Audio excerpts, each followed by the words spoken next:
मेराज जे सफ़र जो ख़ासि ऐं न्याय प्यारो तोहफ़ो आहे नमाज़। बंदगी जो हक़ अदा करण जे लाइ घटि में घटि 5 वक़्त नमाज जी पाबंदी करणु घुर्जे। काश असांजी का बि नमाज़ कज़ा न थिए। असां इहा नियत करे उथूं त इंशा अल्लाह सॼी ॼमार असां 5 ई वक़्त बा जमात नमाज पढ़ंदासूं।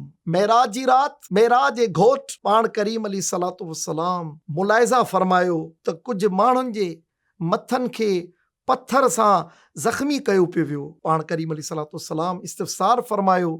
जिब्रील अमीन अली सलातो वसलाम जिन अर्ज़ कयो, या रसूल अल्लाह, ही उहे माण्हू आहिनि जिन जा मथा नमाज़ जे लाइ ॻरा थी वेंदा हुआ, यानी ही नमाज़ छॾे ॾींदा हुआ। अल्लाह तबारक व तआला असांखे 5 वक़्त नमाज जी पाबंदी जी तौफ़ीक़ अता फ़रमाए। Social media Sindhi Dawat Islami platforms के लाइक्स फॉलो शेयर कयो, सब्सक्राइब कयो।